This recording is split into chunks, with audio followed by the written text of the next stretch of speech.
Maranatha, welcome to part 16 of Flipping Tables. And this is October the 1st,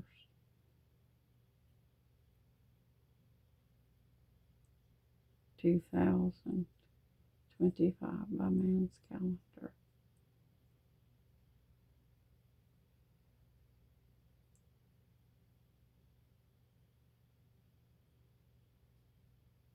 And let us get on into this speech, shall we? I really want you to hear this. Now, I'm going to go into this particular video, cover a little bit. Then I'm going to take a brief pause while I get up the next footage and go right on into the next video. There's things that I want to point out from each video, and I'm not going to cover the whole extent. Like I said, there will be a link in the description box if you want to hear the whole thing. But I'm going to cover what is burning in my heart right at this moment. I have not even watched it myself in its entirety, but I feel to cover these particular parts right now. If once I have watched it all and the Lord wants me to cover more of it, I will. But for now, I need to cover these particular parts.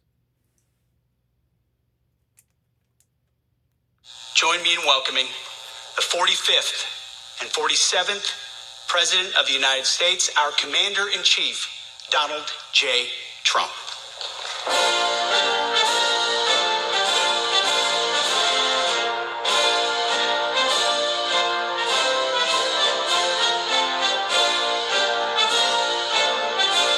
The Silent Handshake.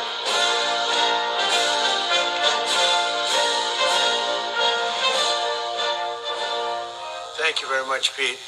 A great job you're doing, too. Fantastic job. I've never walked into a room so silent before. This is very... Don't laugh. You're not allowed to do that. You know what? Just have a good time.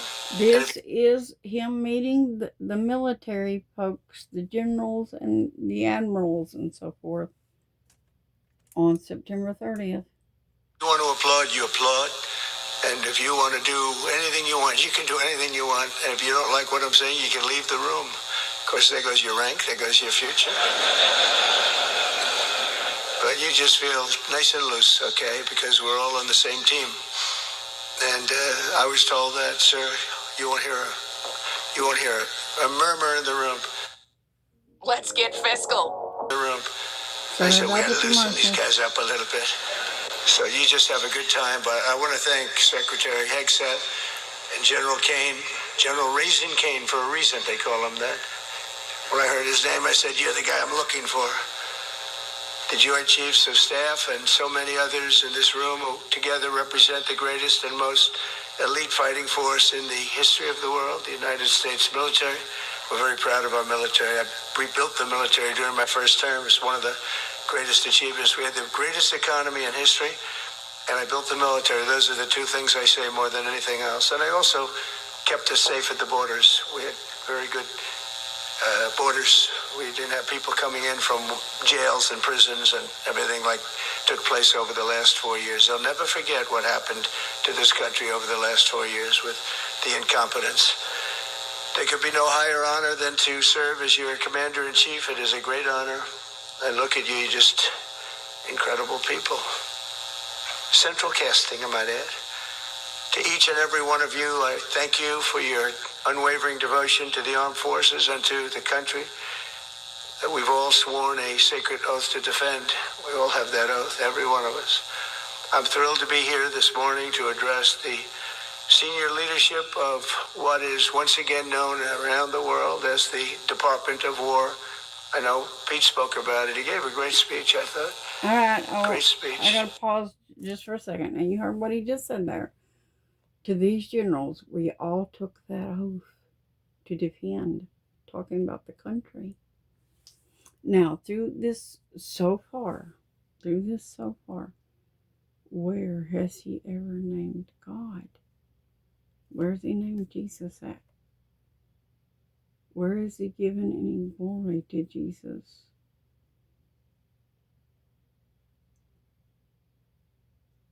I just want you to bear that thought in mind throughout this.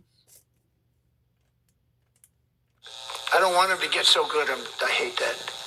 You know? No, I hate it. I almost fired him. I said, you can't, I don't want to go on after that.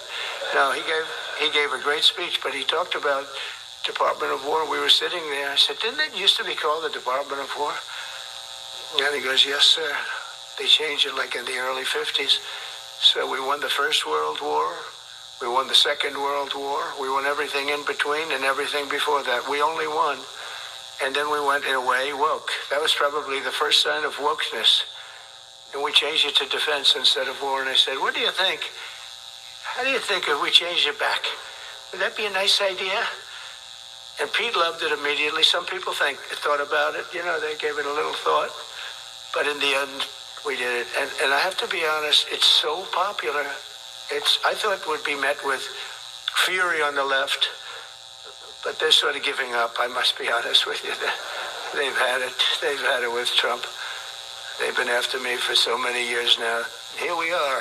Here we are. Come to the White House anytime you'd like. No, they've given up. They're bad, a lot of bad people.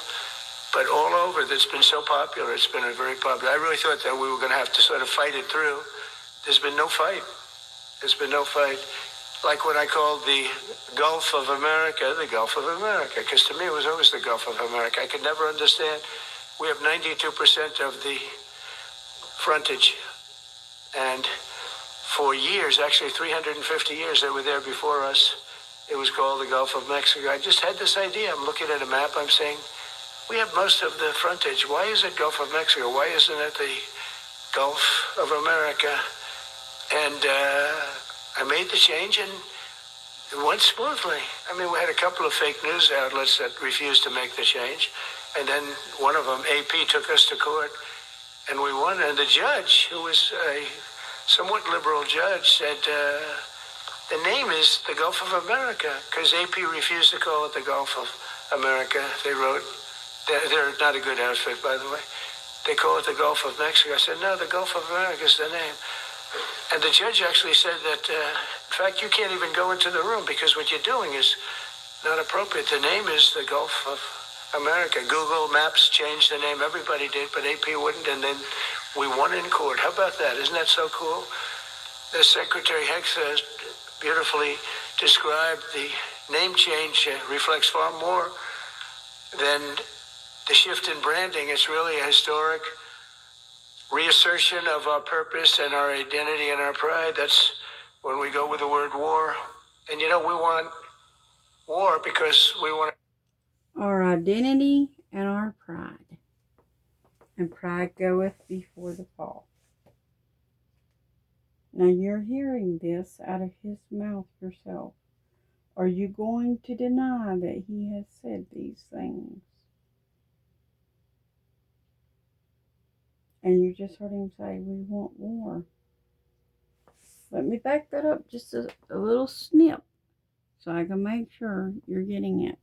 have no wars.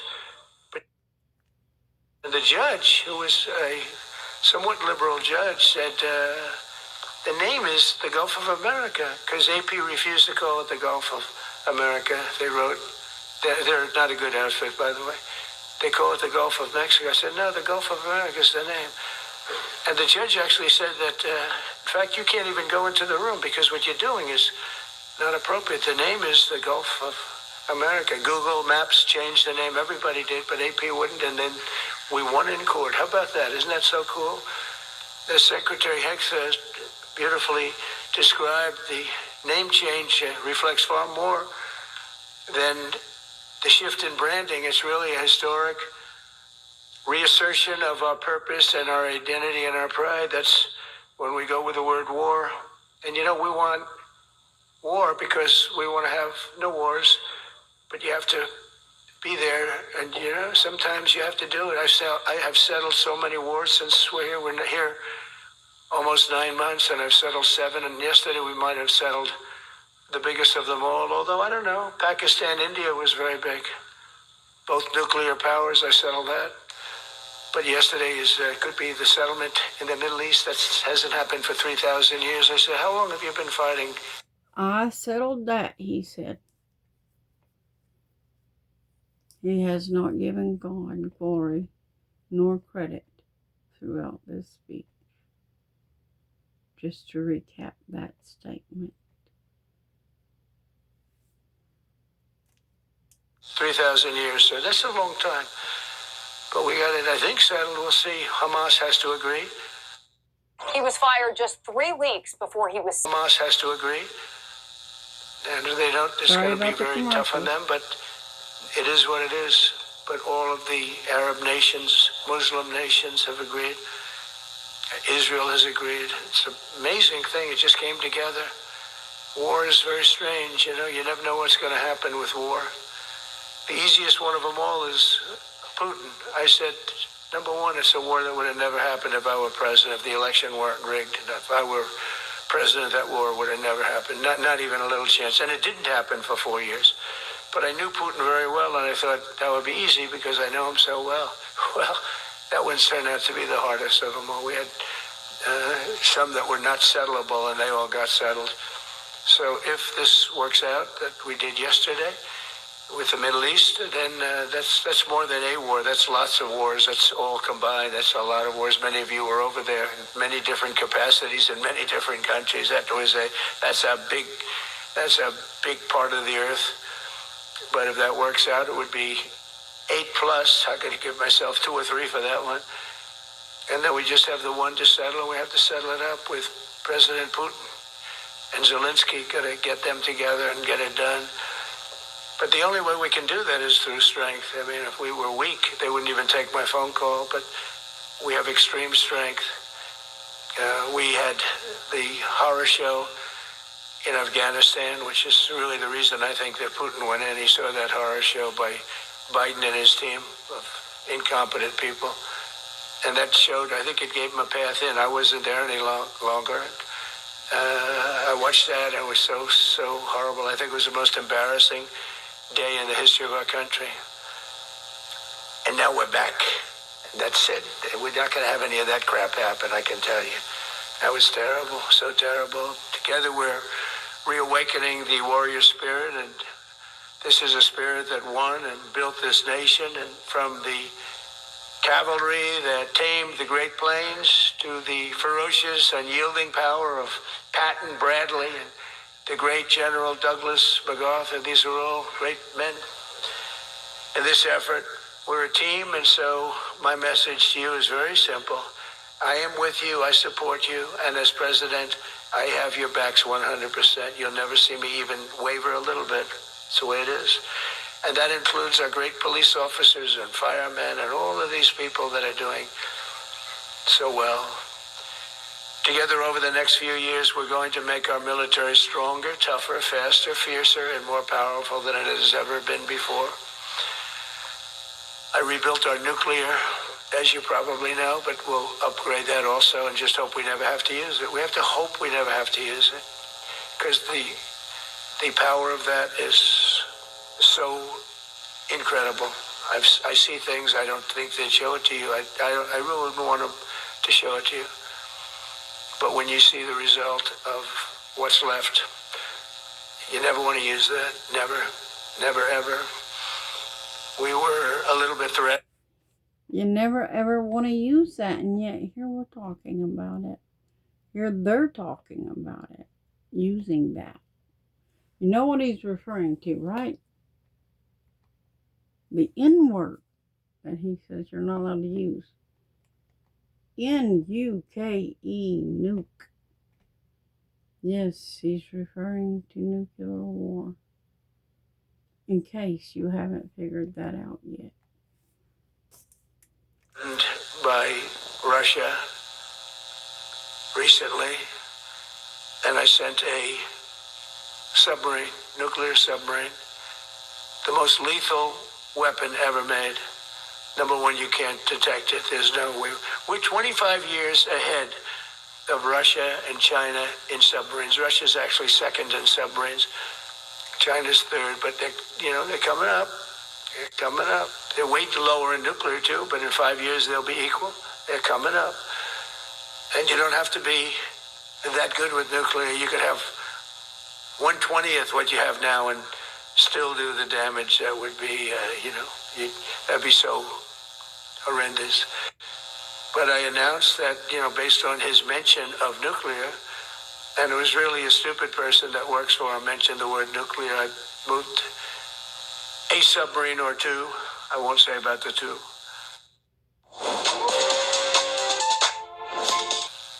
Over to the coast of Russia, just to be careful, because we can't let people throw around that word. I call it the N-word. There are two N-words, and you can't use either of them. You can't use either of them. And frankly, if it does get to use, we have more than anybody else. We have better, we have newer, but it's something we don't ever want to even have to think about. But when somebody mentions it, that submarine started immediately thereafter. And it's just lurking, but I'm sure we're not going to have to use it. But it's an amazing, it's undetectable, totally. Ours is, theirs are totally detectable. We can detect them easily. We go right to the spot. But we have genius apparatus that doesn't allow detection. It doesn't allow detection at all by anybody above what. It doesn't allow detection. How about that? Their weapons that they now have do not allow detection. You know what else doesn't allow detection? Phasers.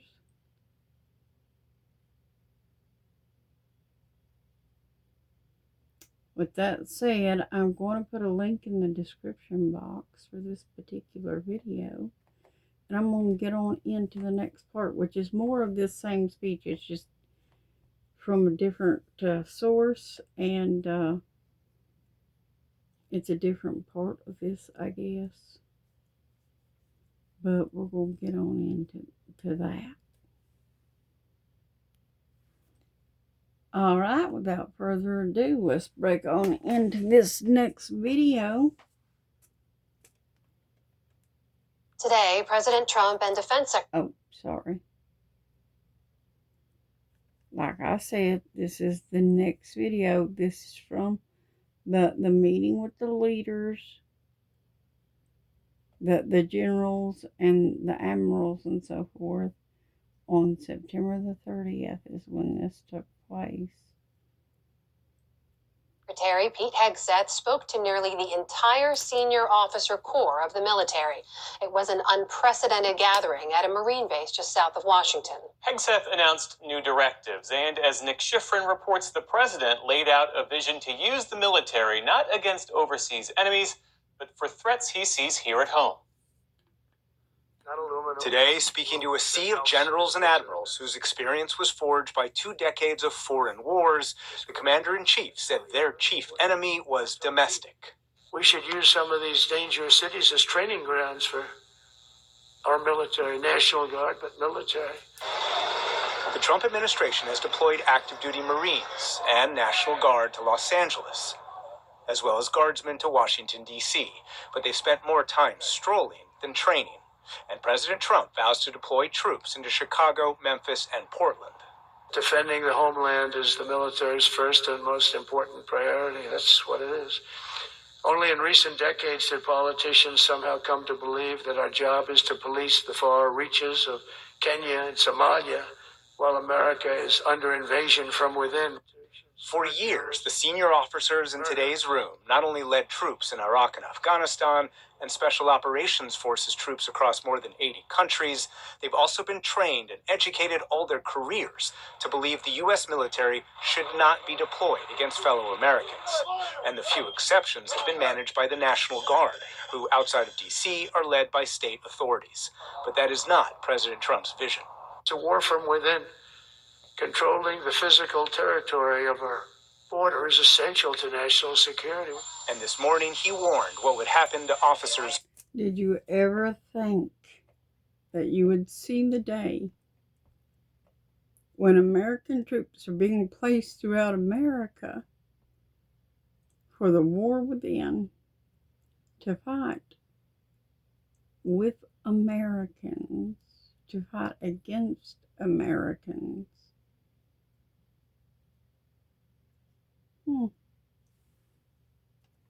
Just a question. You still think we're not in the Antichrist era?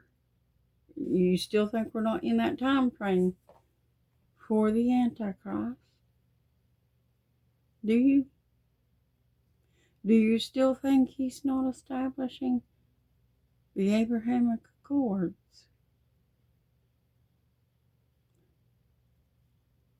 Are you still so blind that you cannot see?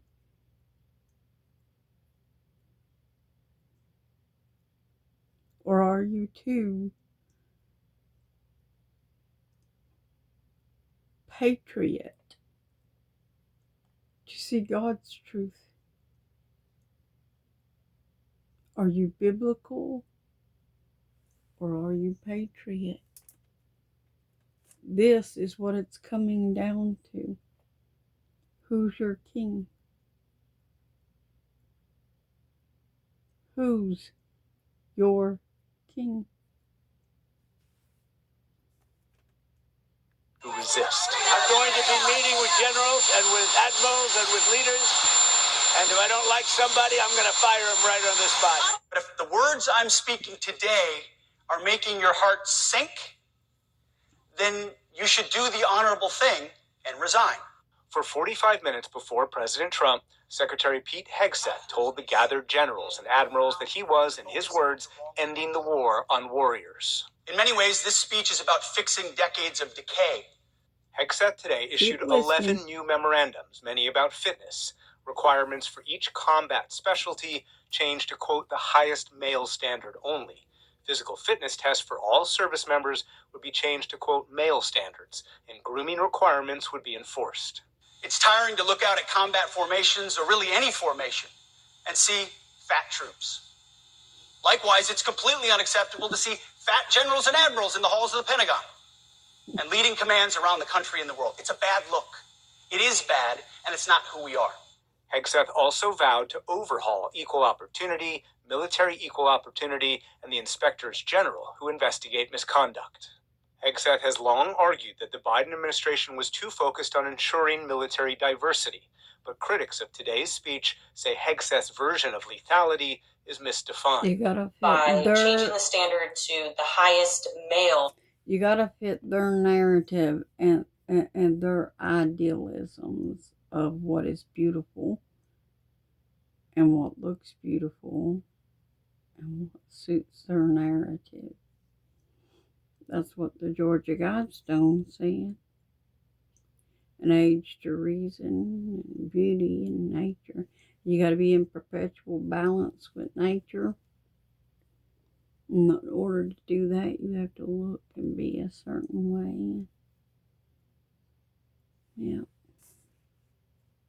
Combat arms, physical fitness, lethality would go down because talent would decrease. Haley Gibbons is a former Army Ranger who met the same requirements as male Rangers and says there should be different requirements for different military occupational specialties known as MOSs. Having different standards for different MOSs allows for creative minds, intelligent people, specialized skills. One of the main aspects of lethality is unit cohesion, and that is built on trust, shared hardship, and leadership. Not if you can deadlift a 350-pound barbell. Hegseth has fired the top U.S. general, who is black, and the Navy's top admiral, who's a woman. He said they and others went too far in embracing, quote, woke policies. But Gibbons says the Army defines leadership differently. Being a leader is influencing people, giving them purpose, direction, and motivation to accomplish a goal. By not creating space for diverse minds, different backgrounds, different genders, we are narrowing our ability to operate effectively. It is not clear how much today's gathering cost, but given that generals and admirals flew from around the world, some estimates run in the millions of dollars. For more perspective, we turn to former Captain Margaret Donovan. She's a former assistant U.S. attorney and Army lawyer who deployed to Iraq and Syria, where she... Okay, I'm going to go into the next part. We are going to pick up from right there, because I do want you to hear what this woman is going to talk about. See you in the next part.